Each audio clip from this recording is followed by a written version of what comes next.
Welcome to Tilly's Trans Tuesdays.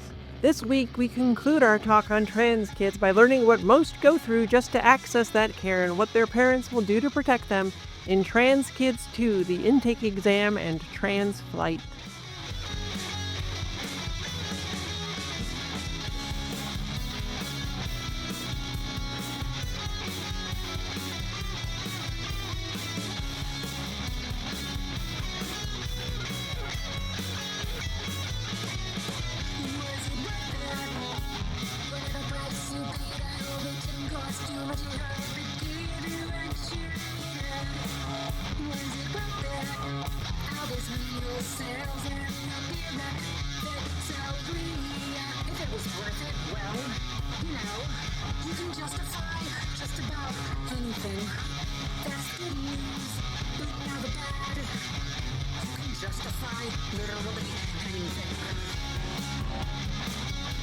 Hi, I'm Tilly Bridges, your host, and I'm joined by my writing partner, my best friend, my wife, our token cis representation, a lady I know always has my back in the fight for trans rights, Susan Bridges. Hello.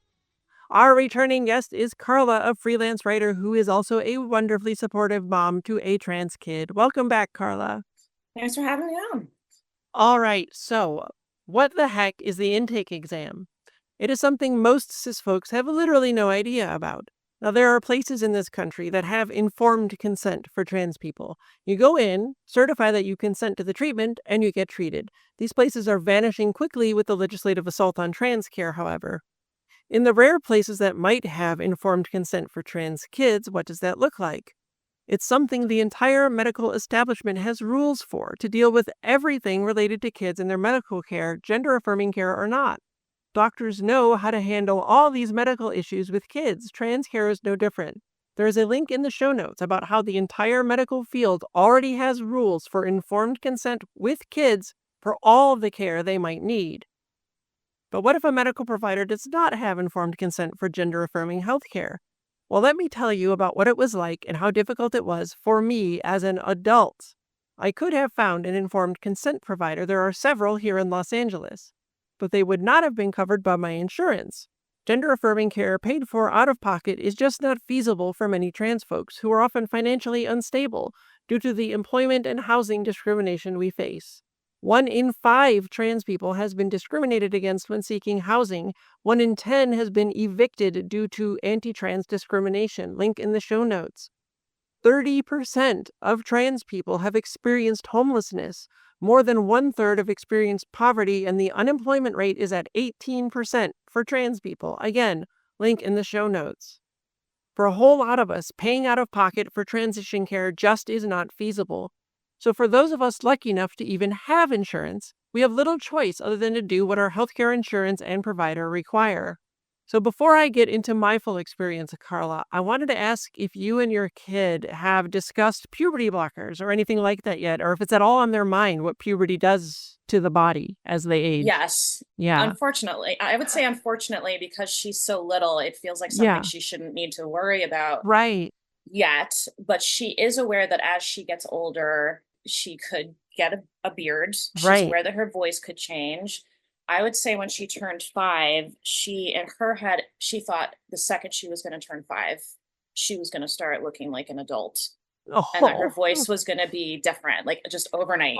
Just wake up and her voice was going to be deeper. And she was terrified of that happening because she's like, I just want to look like what I look like now. I just want to be this. And, now she realizes like, okay, she's growing and things are not happening like quickly or all that, but she is aware that like her body parts are different.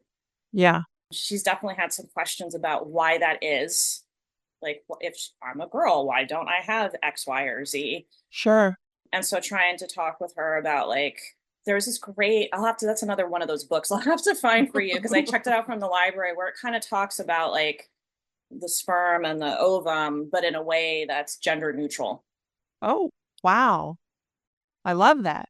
Yes. So I made sure to get her that book and I was like, it just depends. Like you just don't know. It's not something you're going to know. So we haven't talked to her about that yet because she does have, I would say, anxiety again, because of the lack of consistent support she got from other people in her life. around that. And especially now that, like, I don't even know what that's going to look like. Is it even going to be possible? Are we going to have to leave the country? Because that's obviously one of the things that's like on the mind, I think, of anyone who's trans, non-binary, parents of kids like that, is when is it not safe anymore? And can we even make it happen to leave? Yeah. And then can we even make care happen outside of the country? Because it's not like it's so easy, like, I'm just going to go to Canada and get care. It's like, you have to deal with the national health system. And, are the providers even taking new patients? So it's like this whole other level of chaos around it. So the most that she knows is that as she gets older, if it's something she wants to talk about, we have a provider set up for her to talk to her about it. If it's something she decides she wants to do as she gets older, that's literally like all she knows. She doesn't know that it would include blockers. She doesn't know that it would include hormones. Right. She just knows that if things are happening that she isn't comfortable with, or she doesn't like, or whatever, that there are options in place to discuss it. And one of the things when it comes to that sort of care too, is like, you have to catch it at like a very specific time in the development. Yeah. If you're like I think it's like 3 different stages. If you're at stage 2 is when you want to kind of catch it with the blockers. And of course, it's like blood work. You got to have blood work. Yeah. And you need an endocrine specialist to be able to interpret that blood work correctly. And then if you're stage 3, it's like, it's too late. It's too late. If your hormones, when they draw your blood, show that you're already in stage 3, it's too late. So as a parent, it's like understanding what sort of physical signs I have to kind of look out for. Yeah. To know when to sort of be like, okay, well, we probably need to at least talk about this to see if what you want to do. But again, it's like, what if any options are even going to be available? Yeah. And what's that going to look like if we can't get her that help? Like, what is that going to look like? It's not going to be pretty. No, from someone who went through it, it's going to be really rough. It's going to be really rough. And, obviously the concern for a lot of us parents is our kid going to take drastic measures? Yeah, sure.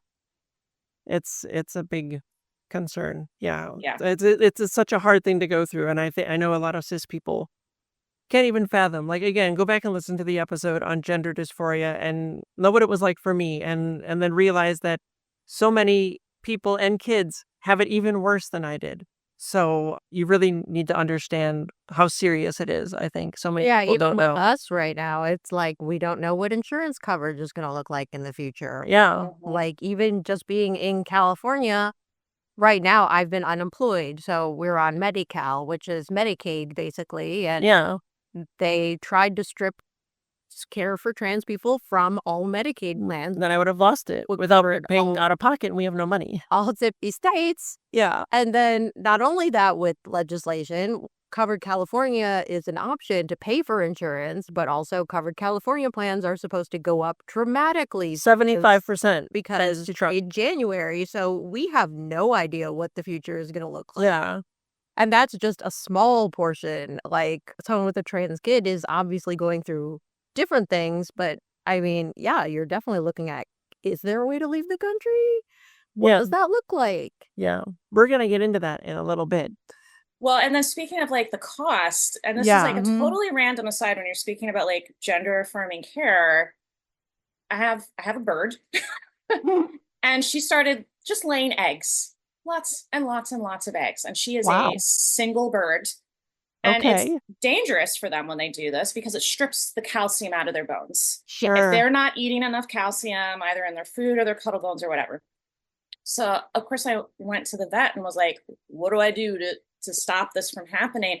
Do you want to know what they offered as an option? Lupron. You give your bird an injection of hormones to stop it. And they were like, we would normally offer this to you, but there's 2 reasons we can't. First of all, with everything that's going on in this country, you would not think that this would impact veterinarians, but they cannot get a hold of Lupron to take care of their pets because of these restrictions. And on top of it, it's like $1,000 a shot. And my bird is like this big. Like, my bird is this big. So you have to imagine the amount that she would have needed wouldn't have been Yeah. probably like that much. It would have been $1,000. Wow. If they could have even found it. And that's for a tiny bird. Yeah. So how are people going to afford it? Yeah, I think like the standard cost for the estrogen that I'm on, if insurance didn't cover it, was like, I think it's like $200 a month, which is a lot of money. Yeah. Yeah. I mean, but yeah, and that can change at any time because Of course. it's not like, yeah. I'm sorry to hear that about your bird, though. Yeah, thank God she finally stopped laying eggs, and we were able to get enough like calcium into her diet. But it's like she ended up egg bound. I don't know if you've ever heard of that before. Yeah, that's really dangerous. Yeah, and I'm just like, please stop doing this every spring. Oh, wow, yeah. Well, the first thing that happened when I told my doctor I was trans and wanted to medically transition was her referring me to a psychologist, not because she thought being transgender is a mental illness, but because it's their policy. And some of the reason is that mental illness can often be worsened by or even caused by gender dysphoria. So, of course, they want to check for that and be sure you get whatever help you may need on that front, which is good. And I absolutely understand and appreciate that. But they also want to quote unquote make sure you're trans, again, showing they're more concerned about not letting a cis person make a mistake than they are about helping actual trans people get the care we need. They wouldn't even consider referring me to an endocrinologist to begin HRT until I had my intake exam with the psychologist. This psychologist was a specialist in gender and transitioning. She is my go-to for any other referrals I need for other services related to transitioning, my voice therapy, laser or electrolysis hair removal, gender confirmation surgeries, all of that stuff. So how did this lady determine I was trans? We had a very long talk, and she had a billion questions to ask me, and I had to justify my existence as a woman to her. And please sit with that for a minute. Have you ever had to convince someone you're a man or a woman? How would you do that? Especially when you can't reduce it to your secondary sexual characteristics. I mean, even outside of being trans, the entire point of feminism is that women, or anyone, cannot be reduced to nothing but their reproductive organs. All of us are more than the sex junk we're born with, despite what right-wing bigots want us to think, because they see cis women as nothing more than baby-making machines. I had to dig up every memory I could find in the course of my years of self-examination, where looking back I could see signs of my dysphoria, of my longing to be the girl I knew I was. I had to prove to a total stranger that I am who I say I am. And if I failed, too bad, Tilly, you don't get the medical care you need to make your life worth living. Does that scare you? 'Cause it should. It effing scared me. Because what if I didn't say the right thing? What if because my dysphoria revolved mostly around my face, chest, and body hair, and not my crotch, she decided I wasn't quote-unquote trans enough to transition? And by the way, yes, you are trans enough, no matter how much or how little medical or social transition you do or want. Listen to episode 13 of this show for more. It's just terrifying and awful. It is a nightmare, and I don't know how to tell you what it's like. I'm a writer, and I can't find the words for it. And so I want to ask you, Karla, and you, Susan, because we've got two cis ladies on this show, which is a rarity. So let me ask you, what are your thoughts about having to prove you're a woman to someone without using any physical features? Do you even know how you would do it? I'm just not interested. I would probably fail. Okay, but you're avoiding the question. I know. I don't really think about it a lot. But if you had to, what would you do? How would you do it? Well, do you have any idea? I'm fat and I hate my body. Oh, no. That makes me a woman. No. Oh, no. Oh, no. This society is so messed up. Yeah. Yeah. But it's true that, like, the body standards of being a woman are so narrow that it is a great source of anxiety for me with all of my health issues. Sure. No one will decide, well, you aren't, thin and fit, and therefore you deserve your health issues, and therefore we won't really expend that much effort in keeping you alive. And that is a source of anxiety for me as someone with many health issues since I was in my 20s. That's understandable. Do you have thoughts, Karla? Wow. I mean, it depends on what their definition is, right? Like, what is their Yeah. definition of what makes a woman? Like I said, I've been told many, many times that I don't fit the definition of what makes a woman. So Right. I have absolutely no concept of what I would say. And, taking it back to like what sort of care my kid has gotten, because she came out so early, Yeah. it's actually, before everything that's happening right now, it was actually in her favor because she is being persistent, consistent, and I forget what the three words. There's like three words they look Uh-huh. for, like persistent, consistent, insistent. Maybe that's it. And who you are over an Right. extended period of time. So because she came out at such a young age, she would have been less likely in a non-Trump world to get the care she needed without the amount of scrutiny. And I know that where we go, that was one of the things they were like, we need to show this. We need to show that it's consistent and insistent and like persistent. That's it. Consistent, insistent, and persistent. Like it's just that it basically doesn't change over time, that this is Right. who they are. They have to continually say, like, this is who I am from a young age in order to make it less likely to get denied the care Mhm. when and if they need it. Right. When and if they need it, which is like, can you imagine? I mean, not that she knows that that's what she's doing. I don't think she's Right. Right. quite aware of that concept, but and she already has to do it anyway. Well, you're too young. You're too Yeah. young. You can't know this stuff. There's no way you would know this, again, with like what you said about the hormones, like, well, just don't do it until you're 18. And it's like, well, but you can't even there's no point for Yeah. blockers. It's too late. Exactly. It's too Like, late. it's Yeah. too late. Like, you've taken away that option from them. Well, what about, the things that people hear about with potential concerns with the blockers? It's like, even if there was an issue with it, you are under such a high level of scrutiny while you're on these medications that even if, God forbid, there was something, it would be caught in like a millisecond. Yeah.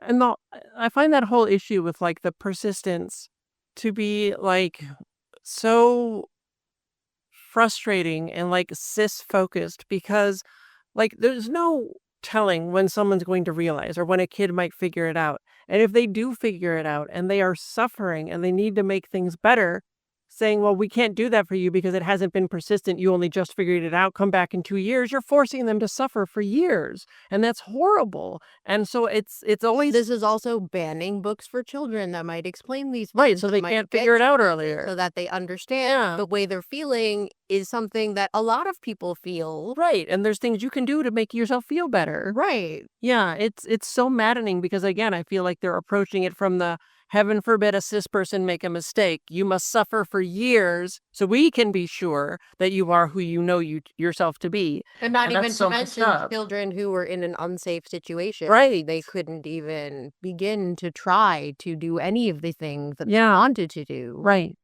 Yeah. Well, and that's what's extra crazy too, right? So it's like, well, she's too young. That's always Yeah. been a consistent thing with my kid. She's too young. She can't know this. She can't understand this. She doesn't know what this means. You should never have allowed this. You're setting her up for failure. You're setting her up for abuse and all this other stuff. And yet, at the same token, if she had waited to come out as a teenager, it would have been, well, she's just doing it for attention. Yep. She's just doing it because it's a fad. She's just doing it for X, Y, and Z. And I've seen this with a lot of people where it's like they think they're too young, but then if the kid comes out as a teenager, they're completely discredited Yep. simply for being a teenager. But because my kid came out young as a teenager, if she ends up asking for this type of care, she won't be questioned, even though she's being questioned now Yeah. because she's too young. It's like the It's all mental messed up. gymnastics that are Yeah. happening are insane. Yeah. It is such a mess. And what you have to understand is the trans kids who do want puberty blockers, all of those kids who are already on puberty blockers, the vast majority don't have informed consent. They go through varying levels of the intake exam. And a doctor, a psychologist trained in gender and transitioning, has listened to them and made the medical determination that it's in the patient's best interest to be on those puberty blockers. Probably multiple doctors. Yes, many of Multiple them, doctors, yes. especially given, again, they make no permanent changes to the body. So what right does any government have to interfere in a matter between patients and their doctors? If you're seeing stark parallels between trans folks and their transition care and cis women and trans men and non-binary people with uteruses and their right to choice, yeah, weird, huh? Maybe think about why that is. It's all connected. See Bodily, Autonomy and My Tattoo in episode 55 and read the essay on trans rage, aka Stop Forgetting About Us at SillyTransTuesdays.com. to learn how it's all the same fight, and cis people as a whole need to wake the hell up to that already. Every trans kid has already done more self-examination than a whole lot of cis adults ever do in their entire lives. And I'm so thankful some of them have safe home environments in which to do that, but I also know that many do not. I certainly didn't. And please, do not give me bullshit about supportive environments or being exposed to the very idea of trans people as being quote-unquote brainwashing or whatever the hell you want to call it. Hey, cis folks, how much trans acceptance would make you suddenly not feel like a man or a woman? Is it 0? Of course it's 0. No amount of exposure to trans people is going to make cis people suddenly trans, just as no amount of exposure to cis people is going to make trans people cisgender. It doesn't work that way, and you know it. You never decided you were cis. You never decided you were straight or gay. Discover, sure. Decide, no. These aren't choices, they're facts of existence. Where the fear comes in is that in learning about trans people, seeing us may make you think you might be trans too, might make your kids wonder, and some of you might discover that you are, and that scares the crap out of them. Because it means everyone you know in all of society has been lying to you. It means the very foundation of our society's patriarchal white supremacy, that men are manly men fighters who feel only lust and anger, that women are demure, subservient baby makers, is a damned lie. And then you see all the other lies our society is founded on, in terms of racism, ableism, xenophobia, fatphobia, ageism, and on and on. It means admitting you got conned about who you are and choosing to make it right because you know yourself better than anyone else, and you don't have to be who anyone else tells you to be. And even if you're not trans, just thinking about whether or not you are, which may reconfirm your cisness, means waking up to the lies you've been force-fed for your entire life. And sadly, when people learn they've been scammed, most can't admit to themselves that they got took. So they double down on the scam rather than change and chase actual, real happiness. It's the sunk cost fallacy. They've invested so much in believing the lie, they can't risk it all now, especially when society rewards you for conforming. In fact, okay, stick with me here. Because That's too many. Listen, see my trans allegory deep dives on The Matrix in episode 26 and my book, Begin Transmission, The Trans Allegories of the Matrix. Barbie in episodes 61 to 68. I Saw the TV Glow in episodes 81 to 87. Star Trek Strange New Worlds Ad Astra per Aspera in episodes 114 to 116. Silo in episodes 36 to 44, Real Genius in episodes 103 to 106, and The Twilight Zone's Nervous Man in a $4 Room on the website at SillyTransTuesdays.com. for more, because all of them deal with the way society rewards you for conforming. That reminded me of something. So yeah, a lot of the pushback I've gotten over the years, especially when she was much younger than she is now, was, I'm allowing this. I influenced her. I made her this way. I did this. Sure. This was her. And I'm just like, have y'all met my kid? Have you met any kids? Have you met my kid? You can't force them to be, no. Like, my kid, if she did not want, like, whatever it was, there is no world in which she would be doing this. There's absolutely no world. Like, she is too independent and too stubborn and strong-willed. There's this free program that, unfortunately, due to all the things happening in the federal government, has been defunded. It was this free program for moms and dads in our county from age 0 to 5 that basically provided support for you in raising your kid, linking you to resources and everything else until they start kindergarten. And so the person that was working the program with me was like, you have a very strong-willed child, and a strong-willed child is a trial. Because, as I'm sure you guys know from when you were raising your own child, when they're like 2, 3, 4, like, forget it. It's like, you can't make them do anything. No. Can't even make them go to bed most of the time. No, you can't make them brush their teeth. Like, forget it. Like, go to the bathroom. Like, forget it. So it's been interesting watching as she's gotten older and she's been consistent, persistent, insistent, that now they more accept it as her decision, that this is who she is and who she wants to be, but they still go back to, but it's your fault that she's like this because you allowed it, because you didn't tell her this wasn't inappropriate, that you didn't tell her that this wasn't okay, that you didn't tell her that this was how hard this was going to make her life, or whatever it is that their Yeah, excuses. So it's been interesting watching that, and disheartening, of course, sort of sure. watching that happen. Yeah, I mean, like, I just don't understand the people, like, it's you allowed this. Like, yes, I did want my kid to suffer. I did not force my kid to be someone they're not and be tortured through that existence for my own comfort. Like, it's so ridiculous to me. It's such a non-issue. Like, as a parent, all I want is for my kid to be happy and safe, and whatever that means. And I don't I think that's part of this issue. It's tied up within our society where so many people view children as property and not people. Hmm. Like, you have to do this. You're my kid. You live in my house. You follow my rules. And that's a human being. That's a person. It's a Yeah, little human. Right. and just even, parents who are against talking about LGBT issues, or against teaching children about LGBT people, what you don't say, your kid also picks up on. Yeah. Like, I can, when I came across a person like that, I was like, you know what? Your kid probably goes to school with kids who have two moms or two dads, Yeah. and they know you're not talking about it, and they don't know why. Or that they know you think it's bad for some reason, but they don't understand it. Yeah. They are already learning about it without you. Yeah. Well, and that's like I talked in the last episode about my mom and my stepfather. Like, I didn't know what trans was, and neither did they, but I knew they were transphobic. Like, I didn't have the word for it, but, like, if I did anything as a perceived boy, did anything even slightly girly, they would always punish me for it. I would get in trouble. I would get made fun of by my parents.